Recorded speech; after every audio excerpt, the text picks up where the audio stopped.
I was floating. There was another fellow, and we were preaching outside of a Penn State football game, and he was holding my sign at a big banner. And people would walk by, and at one point he said, well, God bless you. And boom, he got blessed. And then next thing you know, another person says, well, God bless you, and he got blessed.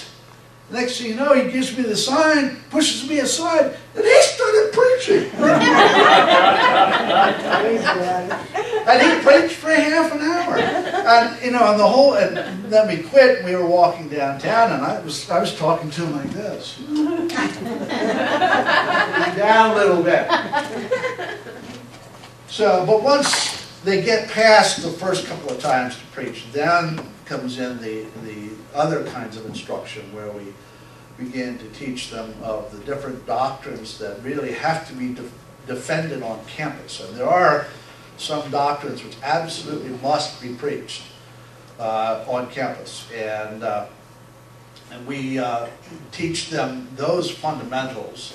And we also teach them how to handle hecklers. Hecklers are a very important part of preaching. They're gold. I love them. I love my hecklers.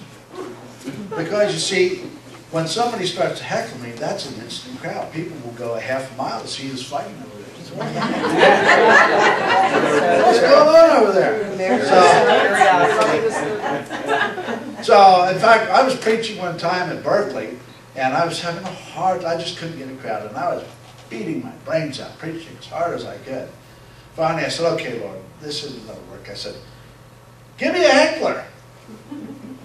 And so 5 minutes later, this street person walked up, and I recognized him from the year before. The year before, he had this monk's robe on and was actually preaching the law, but without any understanding of grace. He wasn't saved. But he came up, and he was trying to find drugs and food in the trash cans, and he came up with this bamboo stick, and he started hitting me with it.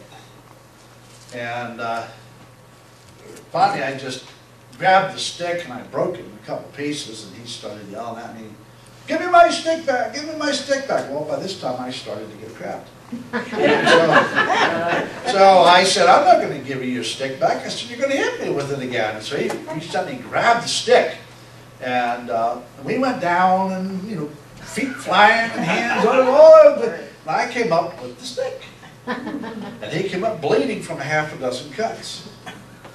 And so then he started really threatening me. He's going to beat me up and shoot me, kill me, and draw and quarter me, everything you can think of. And I said, look, son, I said, you tried to take this stick away from me. I says, and you came up wounded. I said, if you really try and hurt me, God just might kill you. By that time, I had 50 to 60.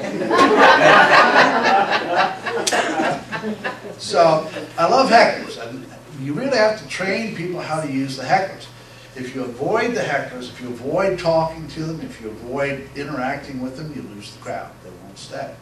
But there are very specific techniques that we have to teach them, and that how to build a crowd, how to cement the crowd, what to do if the crowd becomes unstable, because these are things we can actually see.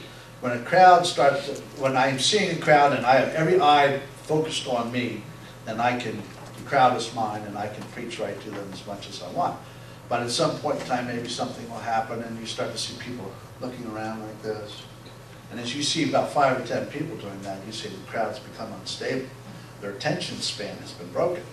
And so you have to do something to reassert your control over the crowd to get their attention span back. And so you do something which is really strange or really bizarre.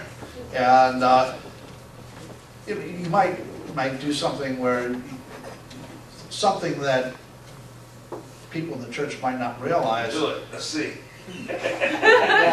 Well, I'll say something like, I said, I have a whistle, and somebody will say something really dumb, and I'll blow the whistle. Like, I said, foul, stupid question. And that draws the crowd's attention, all eyes on me, and then he'll usually say, what do you mean? I said, you're nothing but a big old moron. And then they'll say something like, Well, would Jesus call people somebody a moron? And I said, actually, he did. Did you know that he called people morons? In Matthew, when he said, ye fools and blind. Yeah. If you look up the Greek word translated fools in those two verses, verse 17 and verse 19, the Greek word is moros. That's the root word that we have in English for moron. So Jesus actually did call them morons. But Jesus knew how to work the crowd too. In his one encounter with the Pharisees and the Sadducees, I'm always amazed to watch the confrontation build. Starts low, and then he just starts hammering them harder and harder. You're of your father the devil! And it just keeps on going. Before Abraham was, I am. And at that point, they couldn't take it anymore, and they picked up stones to kill him. But if you read that whole passage, you see that he is consciously taking the crowd, the Pharisees and the Sadducees, to the next higher level with every statement that he made. More provocative, more provocative. Yeah. So ultimately, and the purpose is, of course, to bring the crowd to the point of self-revelation. He's trying to show these people that they are self-righteous and they are wicked beyond measure. And so in order to do that, he has to place himself as their target, so that when they are brought to the place where what comes out of their mouth is the secrets of their heart, that he had to be willing to endure whatever came out. And I have to do that as a preacher. I recognize that my job is to bring people's secrets to the forefront. And so if I'm dealing with a lunatic who's killed people, I have to be willing to lay my life on the line if that's what it takes to bring him to the place where he sees his own wickedness.